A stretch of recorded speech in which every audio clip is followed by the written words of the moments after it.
오늘 사도행전 2장 1절에서 4절 오순절날 성령 임하신 이 본문 말씀을 가지고 선물이라는 제목으로 함께 은혜를 나누고자 합니다.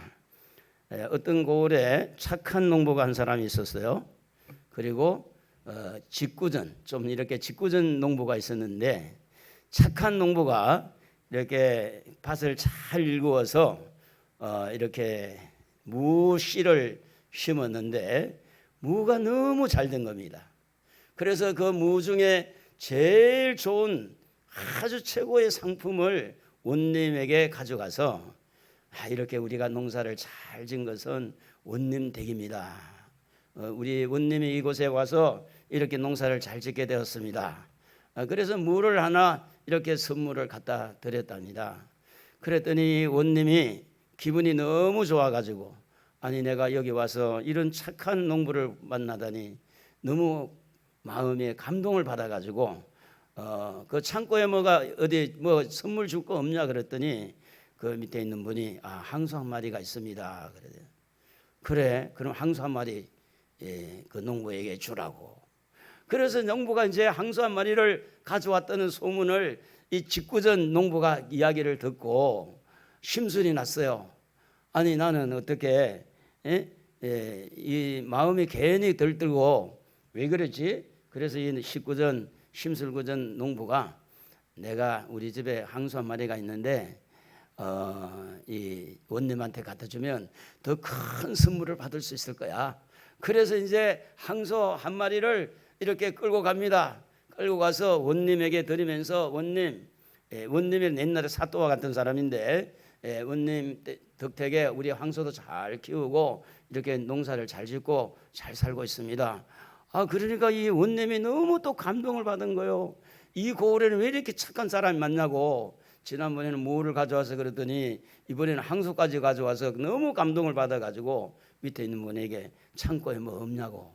그러니까 창고에 지난번에 착한 농부가 갖다 놓은 무가 있습니다. 그래 그럼 그 무를 이제 선물로 드리라고.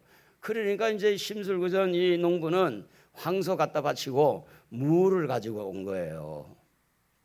무슨 이야기인가 하면 선물을 할 때도 진실함이 있고 진심이 있어야 된다는 겁니다. 다른 마음이 그 속에 이렇게 들어가게 되면, 이물질이 들어가게 되면, 탐욕이 들어가게 되면 선물이 아니라는 거죠. 뇌물이 된다는 겁니다. 그래서 이 이야기는 오늘도 우리가 이 땅에 살아가면서 이렇게 진실한 그런 마음으로 가지고 신앙생활을 하고 진실한 마음을 가지고 해야 성령도 임하고 하나님 우리에게 주시는 선물을 넉넉하게 받아 누릴 줄로 믿습니다. 할렐루야. 그런데 우리가 지금까지 살아오면서 기억에 날 만한 선물을 주는 경우도 있고 또 선물을 받아본 경험이 있었을 거예요.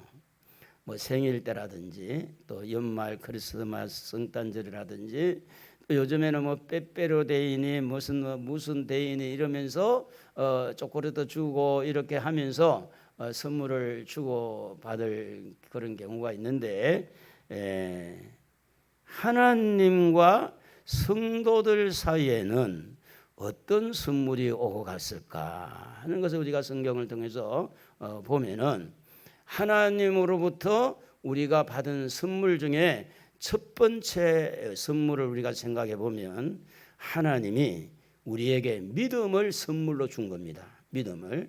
에베소 2장 8절에 보면 너희가 그 은혜를 인하여 믿음으로 말미암아 구원을 받았으니 이것이 너희에게서 난 것이 아니요 하나님의 선물이다.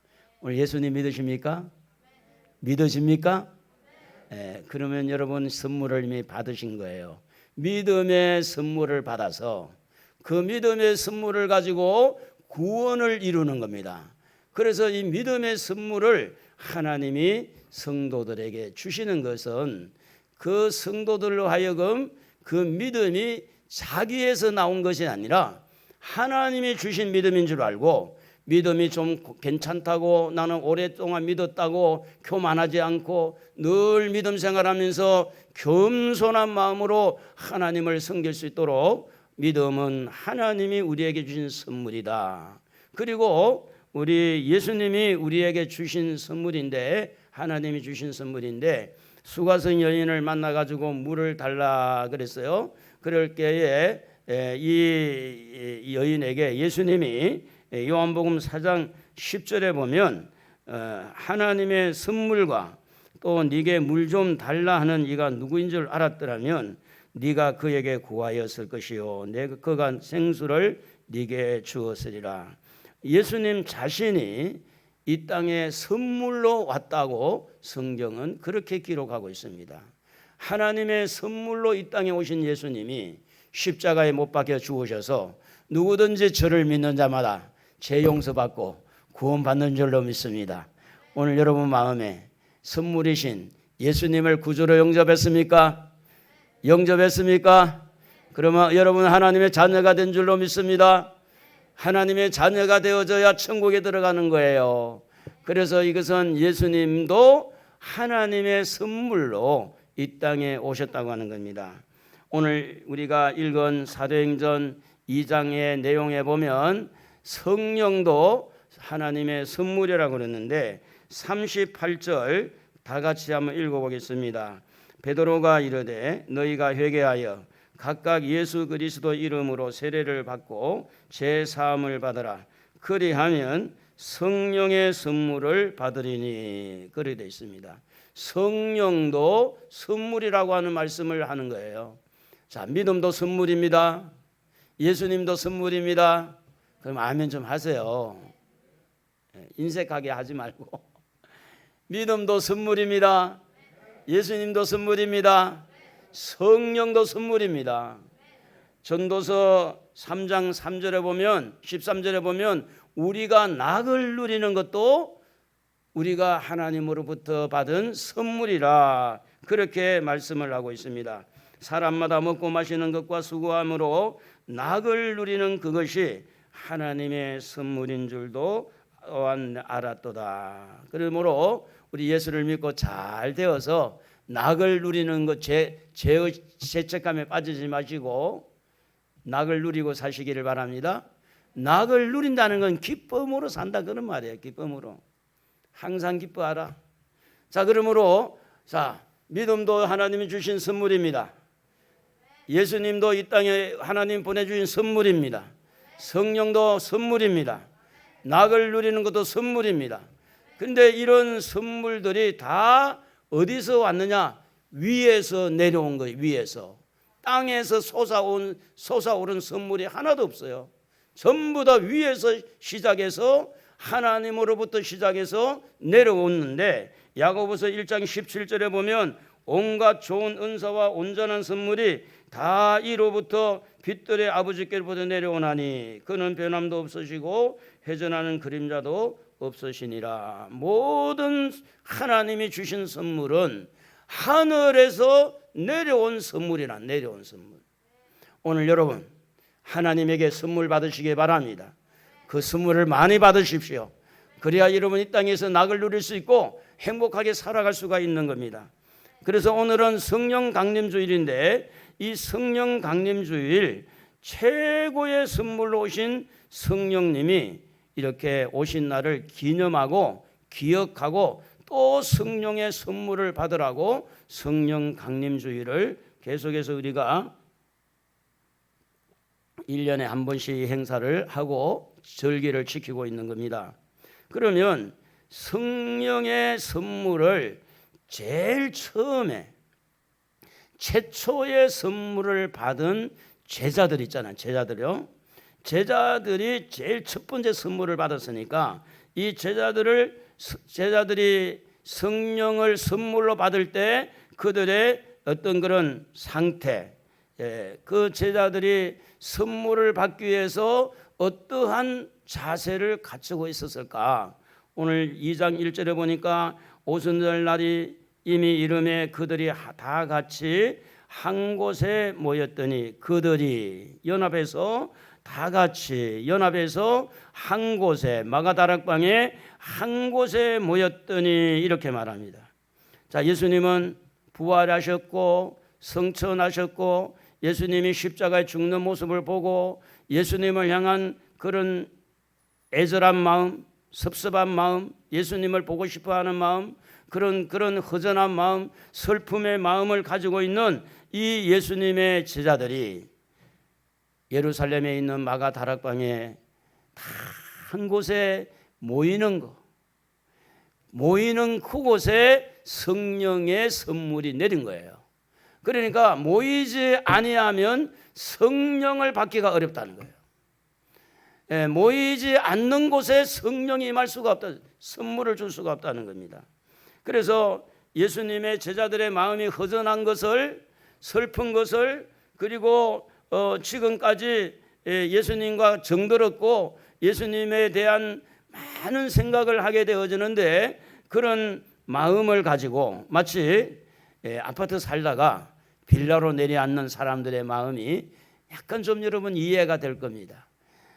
마치 한 달에 1,000만 원 가지고 생활을 하던 분이 100만 원 가지고 생활하려니까 굉장히 빠듯한 그런 삶을 우리는 알게 됩니다. 예수님이 같이 계셨을 때는 아파트 생활과 같이 1,000만 원으로 생활하는 같이 넉넉했고 풍성했고 은혜로웠고 모든 것이 다 이렇게 좋았는데, 예수님이 떠나고 나니까 이 사람들의 마음이 너무 허전하고 너무 마음이 이렇게 힘든 상황에서 그들이 한 가지 잘한 게 뭐 있느냐?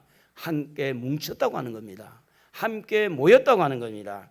그러므로 제일 첫 번째 선물이 임한 그 장소에는 모임이 있었다는 겁니다. 모임이. 따라합시다. 모이자, 기도하자, 모여서 오로지 기도하기를 힘썼다고 성경은 기록하고 있습니다.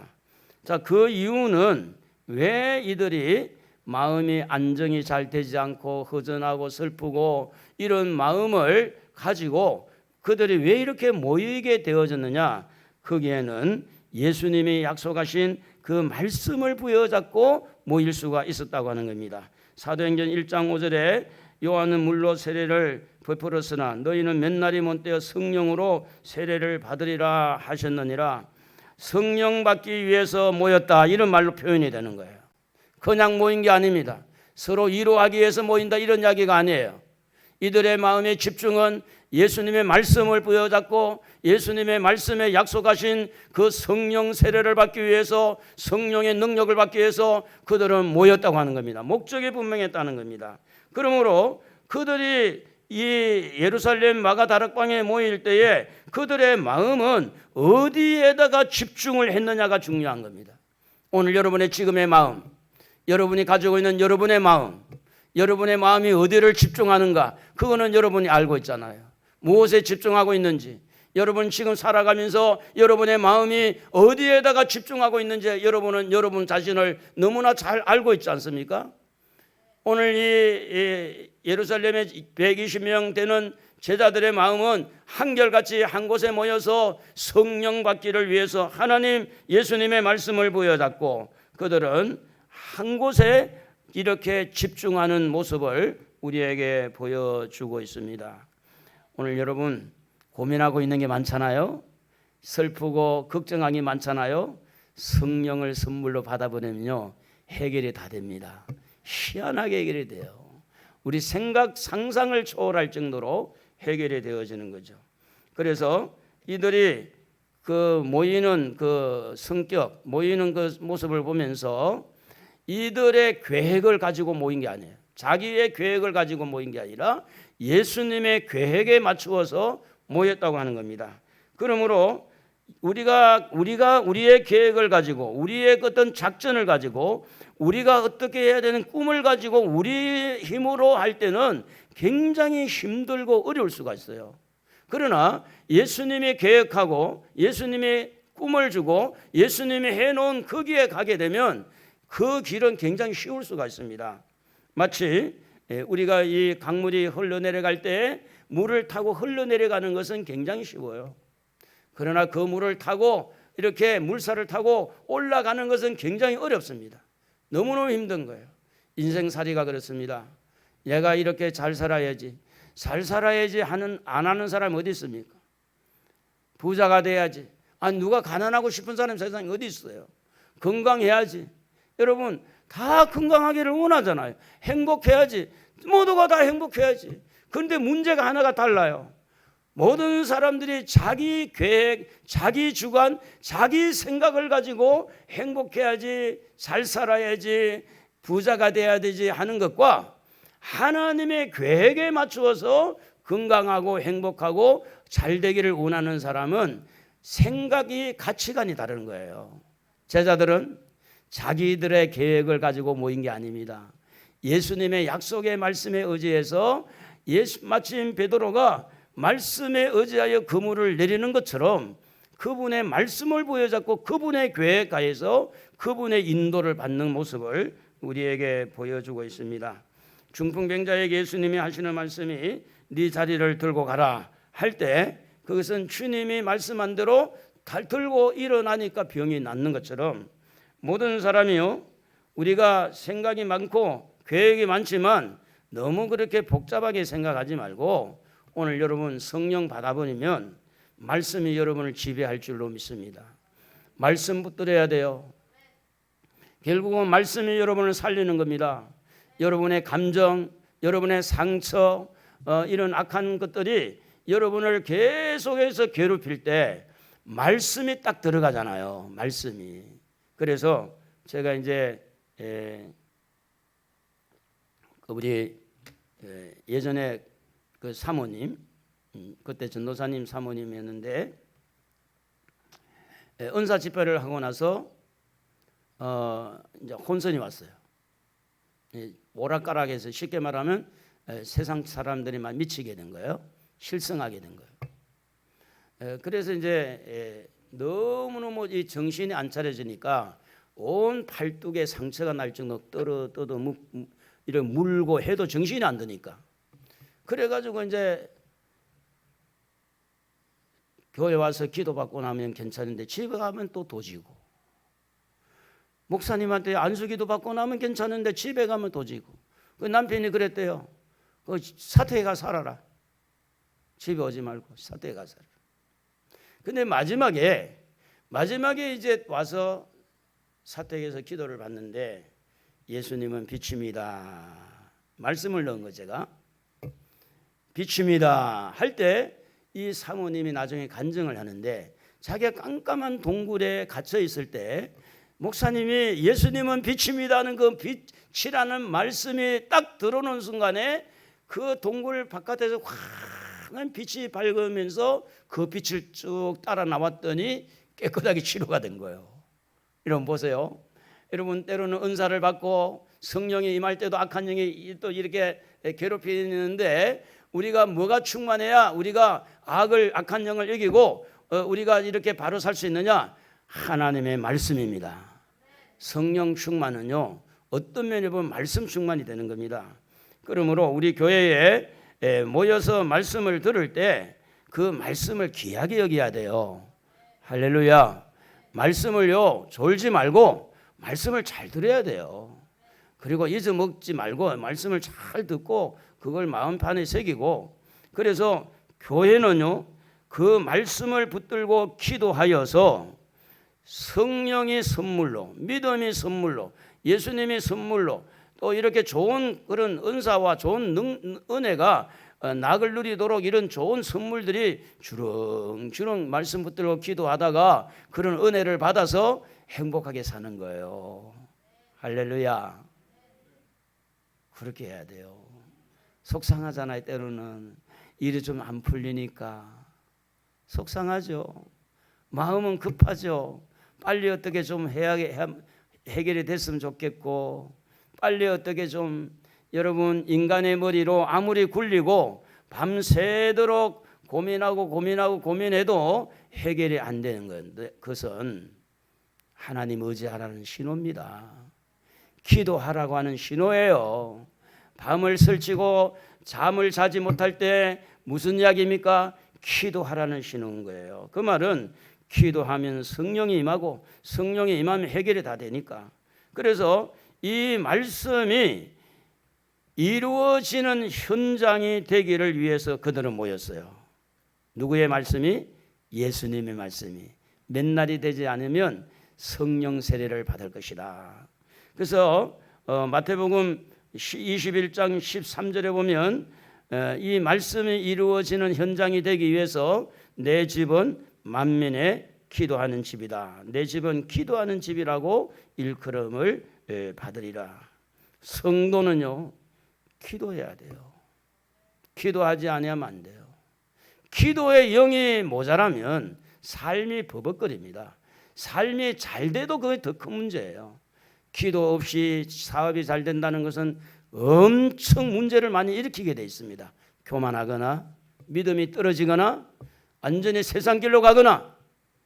기도해서 차근차근하게 축복을 받는 것은 보호를 받아요. 그러나 기도가 바탕이 되지 아니한 그 모든 것은 위험합니다. 지금은 평안해 보여도 언젠가 어떤 일이 일어날지 몰라요. 그러므로 여러분, 교회는 기도하는 곳이 되어야 되는 줄로 믿습니다. 그러므로 여러분, 기도하기를 바랍니다. 우리 한번 주여 크게 한번 불러봅시다. 주여, 시작. 기도의 영을 여러분에게 부어주십니다. 여러분으로 하여금 기도할 수 있는 힘을 주시는 거예요. 성령이 임하면 기도할 힘이 생기는 거예요. 여러분, 교회는 기도하는 곳입니다.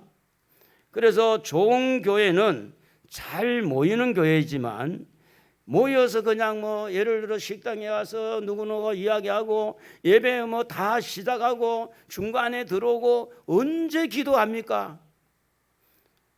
그래도 그런 상황에서 말씀이 들리는 건 기적이고, 그러니까 예배 시간이 아직도 남았으니까 교회 와서 기도하는 것보다는 그건 놀다가 올라가면 되지, 시간 맞춰 올라가면 되지. 하나님은 이래도 알고 저래도 알아요. 그래서 하나님은 우리 마음의 중심을 보신다고 그랬어요. 혼자서 기도할 때든 여럿이 기도할 때든 하나님을 향한 사모하는 마음이 기도문을 여는 거예요. 기도해도 안 해도 그것이 아닙니다. 기도 안 하면 나는 죽는다.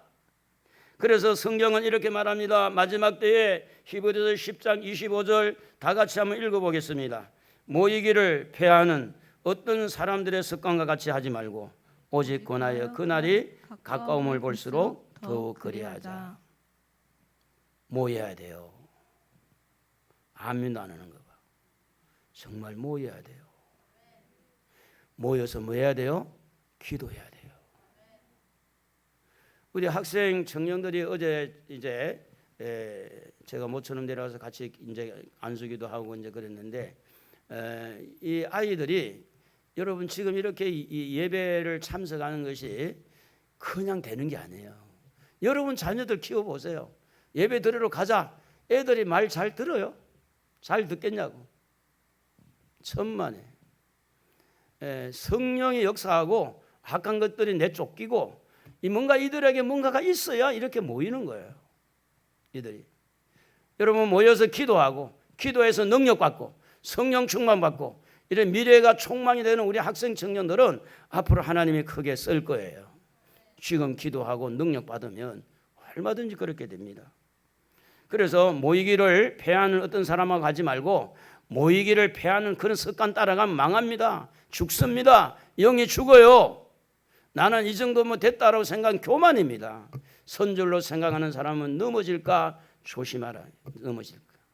김문우 목사님이 이번에 우리 그 강의를 하는데, 이분이 이제 코로나19 때문에 그 웃기는 분 있잖아요. 장경동 목사님 다음에 김문우 목사님이라고 우리 교단 목사님인데, 이분이 이제 부흥회를 계속 다니고 새벽기도를 별로 안 했던 것 같아요. 가만히 제가 이야기 들어보니까. 아이고 부흥회를 안 나가니까 새벽기도가 얼마나 힘든지, 처음에는 막 새벽기도 나가는 게 너무 힘들더래 목사님도. 그런데 이제 조금 습관이 되니까 목사님의 고백이 그거예요. 새벽기도가 나를 살렸다고. 새벽기도가 나를 살렸다고. 여러분 시대의 흐름이 주일만 예배 드리고 새벽기도도 안 하고 가정예배도 안 드리고 수요예배 금요일 다 까먹어버리고 기도 생활 안 하고 그냥 산다고 해서 여러분이 잘 될 것처럼 착각하지 마세요. 여러분 미래가 어둡습니다. 여러분 책망으로 들어야 돼요. 기도는 해도 되고 안 해도 되고 그게 선택이 아닙니다. 기도는 하면 하고 싶으면 하고 안 하고 싶으면 이런 이야기가 아닙니다. 기도는 안 하면 죽어요. 내 영이 죽어요. 그래서 일이 복잡한 거예요. 그래서 예수님께서 쉬지 말고, 성경은 쉬지 말고 기도하라 그랬어요. 쉬지 말고 기도하라. 그러면 기도한 결과 어떤 일이 나느냐? 오늘 읽은 말씀에 오순절 예수님이 부활하신 후에 50일이 됐습니다. 자, 예수님께서 이렇게 어떤 일이 일어나는 그 과정들에서 보면 미리 그 부분에 대해서 어떤 말씀을 주신 게 있는데 그게 뭔가 하면 예수님이 평소에 성령이 오실 것에 대해서 예언을 하고 약속한 게 있습니다. 요한복음 16장 7절 우리 하연이가 한번 읽어봅시다. 그러나 내가 너희에게 실상을 말하노니 내가 떠나가는 것이 너희에게 유익이라. 내가 떠나가지 아니하면 보혜사가 너희에게로 오시지 아니할 것이요 가면 내가 그를 너희에게로 보내리니. 예수님이 성령을 보내기로 약속을 했습니다. 그래서 요한복음 14장 16절도 한번 읽어봐요. 내가 아버지께 구하겠으니 그가 또 다른 보혜사를 너희에게 주사 영원토록 너희와 함께 있게 하리니. 14장 26절도 보혜사 곧 아버지께서 내 이름으로 보내실 성령 그가 너희에게 모든 것을 가르치시고 내가 너희에게 말한 모든 것을 생각나게 하리라. 물론 그 당시에 제자들은 한쪽 귀로 듣고 한쪽 귀로 흘렸을지도 몰라요. 그러나 예수님은 일관적으로 내가 올라가야 성령이 오신다. 확실하게 예수님은 가르쳐 주셨어요. 그 가르침에 따라서 지금 일이 진행이 되는 겁니다.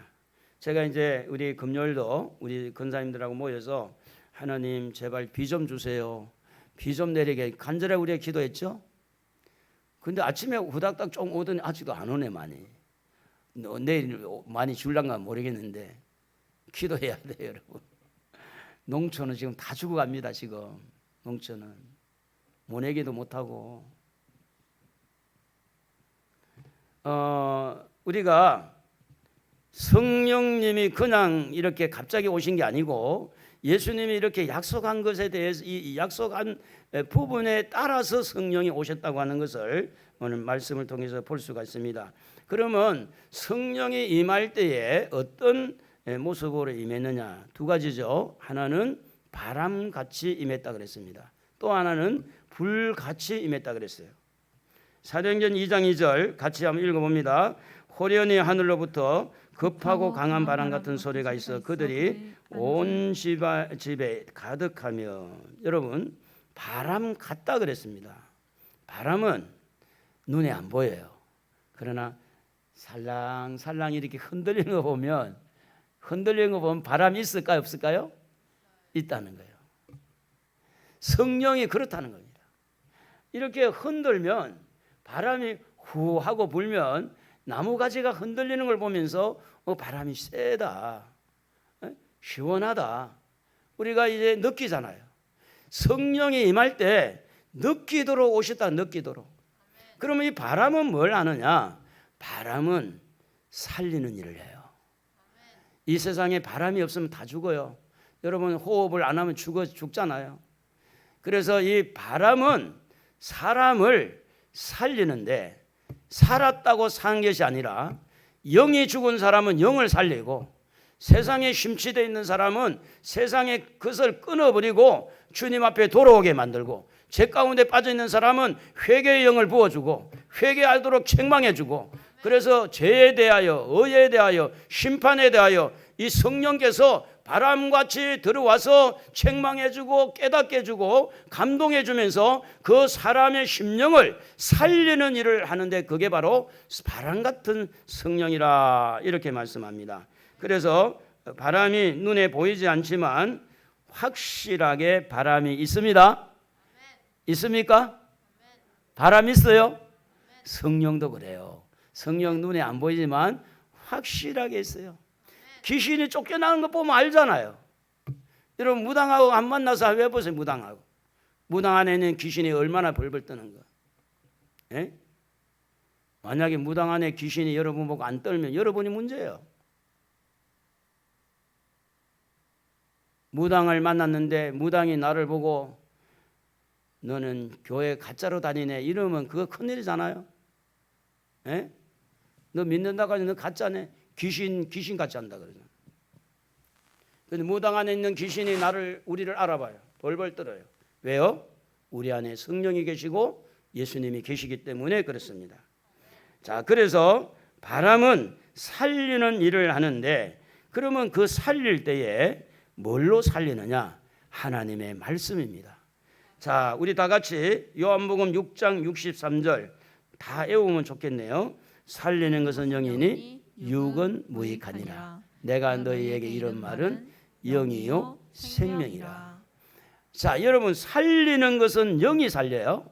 뭘로 살리느냐? 말씀으로 살려요. 내가 너희에게 이런 말은 영이요 생명이라 그랬어요.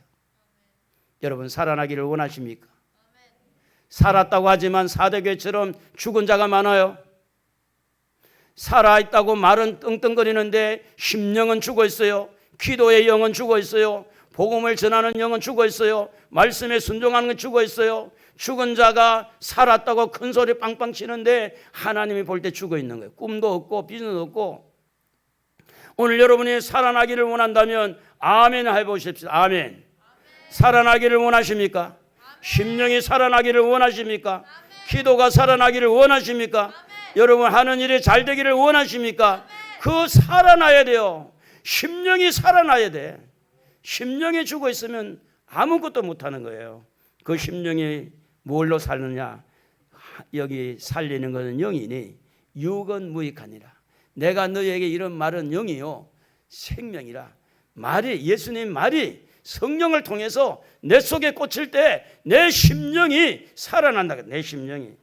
그래서 바람 같은 이 성령은 사람을 살리는 일을 한다. 심령에 힘을 내게 하고 이제 회개의 영을 부어줘서 회개하게 하고 우리 교만한 영을 꺾어버리고 겸손한 마음을 주시고 하는 이런 일들을 누가 하느냐? 성령이 하신다는 겁니다. 누가복음 4장 18절에 보면 어떤 일을 이 성령님이 하시느냐? 우리 하연이가 한번 읽어봅시다. 주의 성령이 내게 임하셨으니 이는 가난한 자에게 복음을 전하게 하시려고 내게 기름을 부으시고 나를 보내사 포로된 자에게 자유를 눈먼 자에게 다시 보게 함을 전파하며 눌린 자를 자유롭게 하고. 성령이 기름 부음을 통해서 가난한 자에게 복음을 전해서 부자가 되게 하고 또 성령을 보내서 포로된 자를 자유하게 하고 눈먼 자에게 다시 보게 하고 그리고 눌린 자를 자유케 하는 것, 이게 살리는 것. 한마디로 말하면 성령 받은 사람들이 자기도 살고 가정도 살고 할렐루야, 나라도 살리고 교회도 살리고.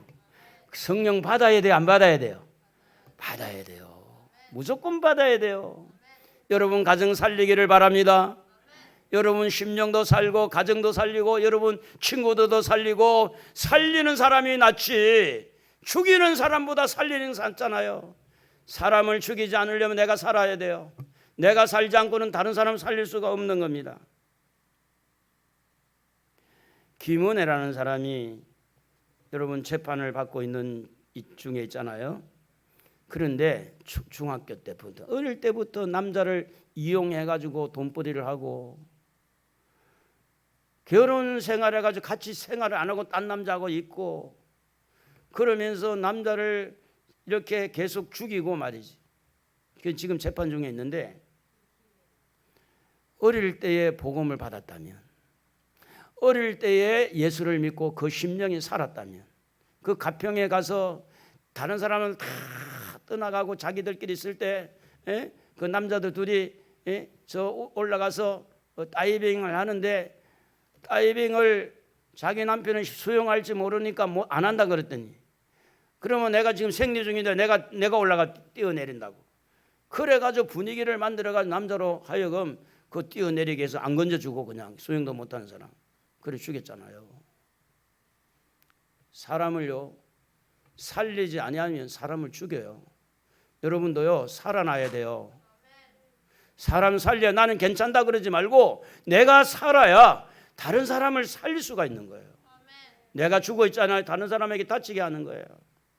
그러므로 오늘 여러분 성령은 바람같이 임해서 말씀을 가지고 가난한 자, 눈먼 자, 병든 자, 옥에 갇힌 자 이 다 살리는 운동에 우리 모두 동참하는 축복이 있기를 바랍니다.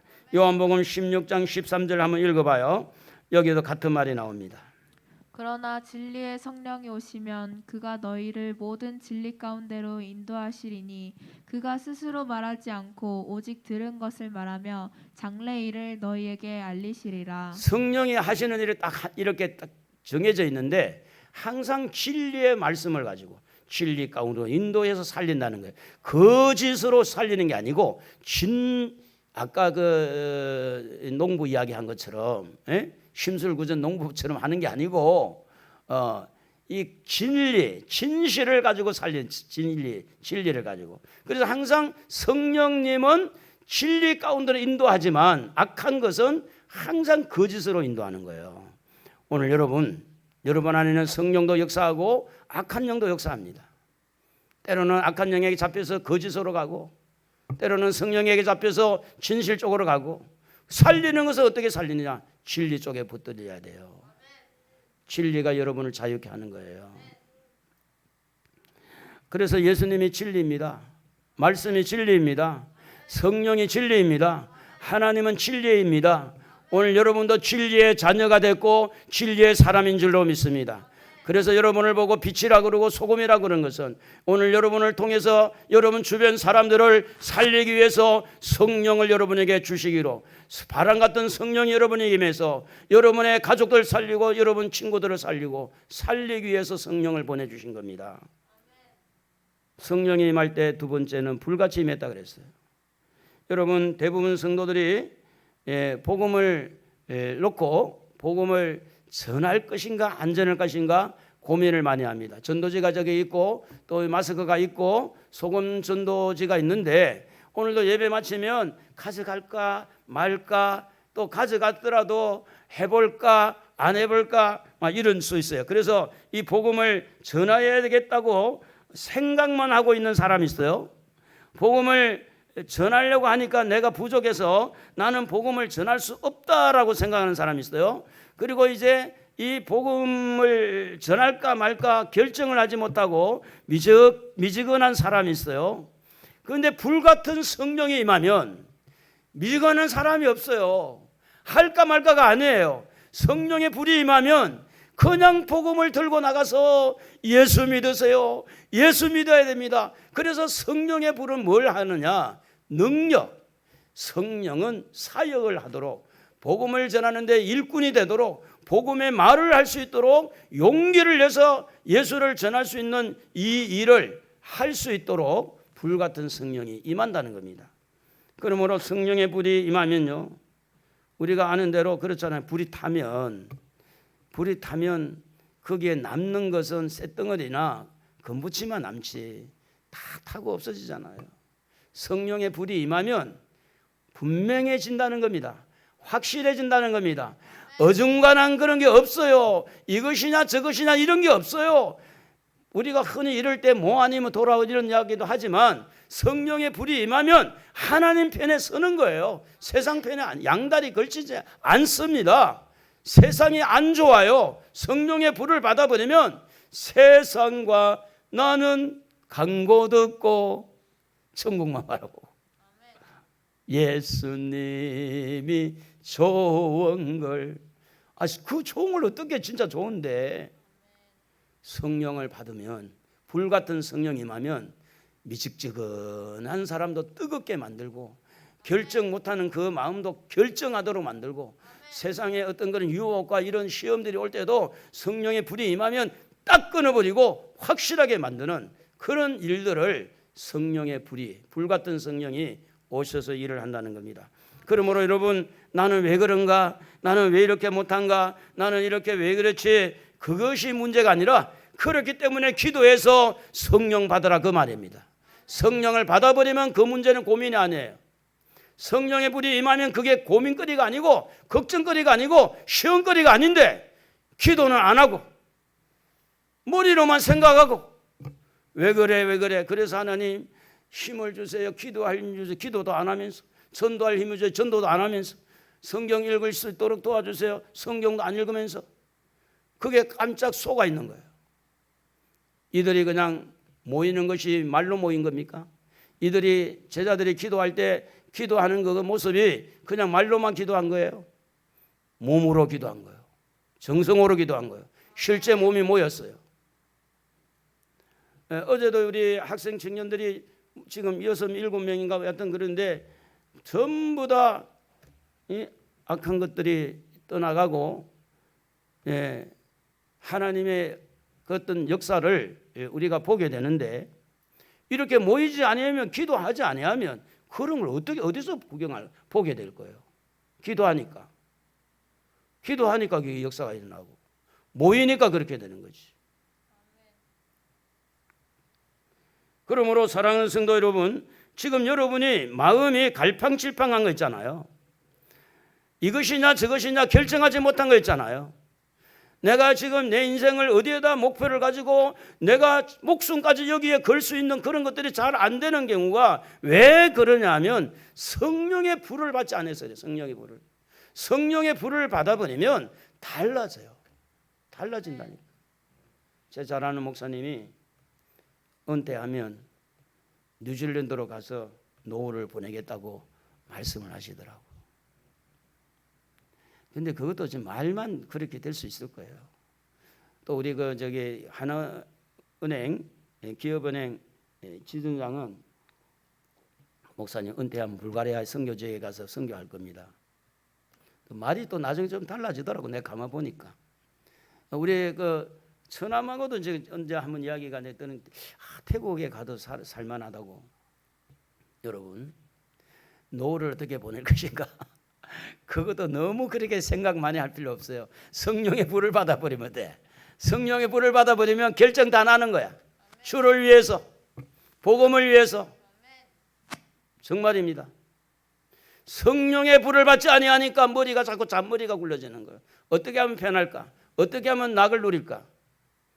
우리는 복음을 위해서 이 땅에 태어났고 앞으로 복음을 위해서 살아야 됩니다. 천국 갈 사람들이에요. 할렐루야. 은퇴하고 복음 전하다가 천국 가면 얼마나 좋아. 얼마나 좋아. 불같은 성령은요 복음을 전할 수 있도록 용기를 부어줍니다. 복음에 대한 열정을 회복시켜줍니다. 그리고 가장 중요한 것은 성령의 불을 받으면요 영혼에 대한 불쌍한 긍휼한 마음이 있는 거예요. 불쌍히 보이는 거예요. 어제도 우리 학생 청년 중학교 1, 2학년 되는 애들 남자 둘 여자 둘 남자 셋인가 여기 앞에서 떠들고 그러더니 제가 어제 여기 공사를 좀 했거든요. 와, 억세 여자들이 억세. 여학생들이 세 좀 보니까 남자들보다 꼼짝 못해. 하나가 이렇게 설치니까 다른 아이들은 꼼짝도 못해. 그래서 제가 얘들을 하나 정도 둘 정도에서 내가 불러서 복음을 전하고 싶었는데 이 떼거리로 있을 때는 조금 조심성이 있거든요. 뭐냐면 그들 분위기를 타고 가자 해보면 안 되거든. 그래서 이제 말을 끄집어내지를 않았는데 이런 아이들에게 복음을 전해서 나라를 살려야 되거든요. 저런 아이들이 커서 뭘 하겠냐고. 앞이 캄캄하죠.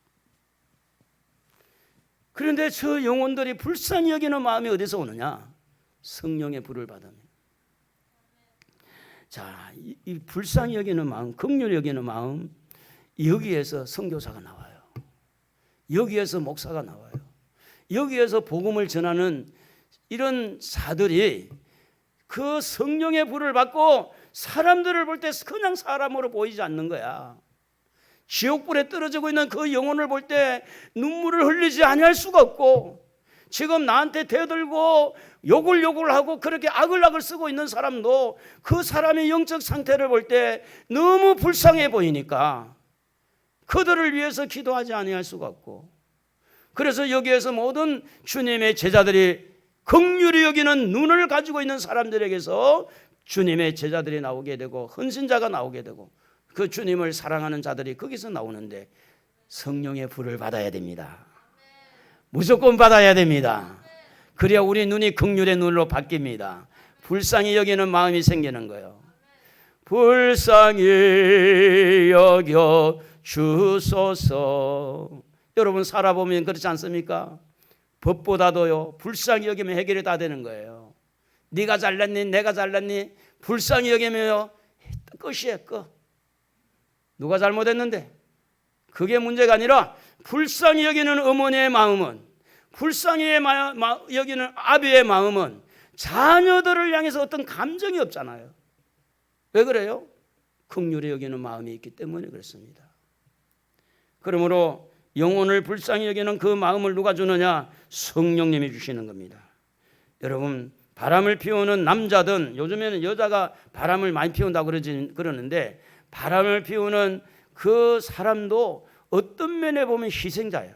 사탄에 잡혀가지고 이 음란의 영에 잡혀서 때로는 도백에 빠져서 요즘에는 뭐 오락이라든지 이런 노름의 어떤 그런 갱년이나 경정이나 이런 한탕주의하는 카지노나 이렇게 빠져가지고 물론 그 사람을 두둔하려고 그런 게 아닙니다. 영적의 세계에 들어가 보면 그 영이 그럴 수밖에 없는 상황에 있어요. 악한 영은요. 그래서 가정을 파괴시키고 바람 피우게 만들고 그래서 사람을 죽이려고 하는 것은 악한 영이 하는 거예요. 성령의 불을 받아버리면 그런 영혼들이 불쌍히 여겨진다는 거예요. 그래서 그들을 끌어안고 같이 울 수가 있고 그들의 마음을 풀어줄 수 있는 것이 성령의 불을 받는 사람들입니다. 그러므로 오늘 여러분 앞으로 내가 무엇을 누구를 위해서 살 것인가 하는 대상을 정할 때 대상을 정하기 전에 성령의 불을 받으시기 바랍니다. 성령의 불을 받으면 대상이 달라져요. 누구를 위해 살 것인가? 나를 위해 살 것인가? 주를 위해서 살 것인가? 자식을 위해 살 것인가? 이게 이제 성령의 불을 받기 전과 받은 후는 달라요. 대상이 달라집니다. 내가 무엇을 하면서 살 것인가? 성령의 불을 받기 전에는 돈 하는 사람이 성령의 불을 받고 난 다음에는 그게 다른 생각을 가지게 되는데 사역, 복음을 위해서 영혼을 살리기 위해서 사역의 일이 달라지는 거예요. 성령의 불을 받고 난 다음에. 그러므로 성령의 불이 임하면 여러분의 가치관도 달라질 수 있고요. 성령의 불이 임하면 여러분의 미래도 달라질 수 있는 거예요. 잘 생각해야 돼요. 그래도 성령 받으실래요? 그래도 받으실래요? 달라질 수가 있는데? 예? 목사님 이 나이에라도 내가 주님 위해서 죽겠습니다 하고 죽을 생각 가지고 나올 수도 있는데 성령의 이 불이 임한 다음에 베드로를 보면 나 물고기 잡으러 갈래 그러니까 제자들이 따라갑니다. 그런데 베드로가 예수님이 떠나고 난 다음에 먹고 살기에 막막하잖아요. 그래서 고기 잡아서 옛날 직업으로 돌아간 거죠. 물고기라도 잡아서 먹고 살아야지. 근데 예수님이 찾아와서 베드로를 만나주고 네가 이 사람들보다 나를 더 사랑하느냐. 근데 사실은 이때까지만 해도 베드로는 크게 변화가 안 됐어요. 근데 오순절 다락방에 모여서 성령 받고 나니까 능력 받고 나니까 바람 같은 성령 불 같은 성령이 베드로에게 임하고 난 다음에 그는 어떻게 했다고 그래요?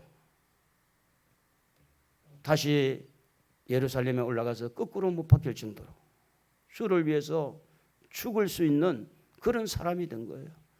그러므로 성령을 받은 자와 받지 않는 자는 다릅니다.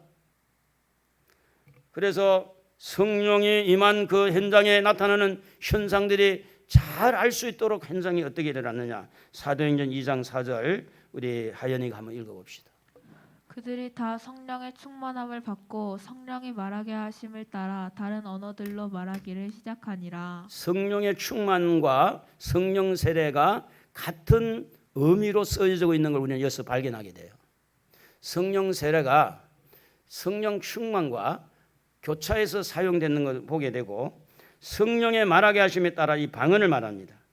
방언은 성령 충만함과 성령 임하신 것을 확인해 주는 겁니다. 물론 다 방언을 하는 것은 아니지만 그러나 성경은 방언에 대해서 몇 군데 기록을 하고 있는데 고린도전서 14장 2절 우리 하연이가 읽어봅시다.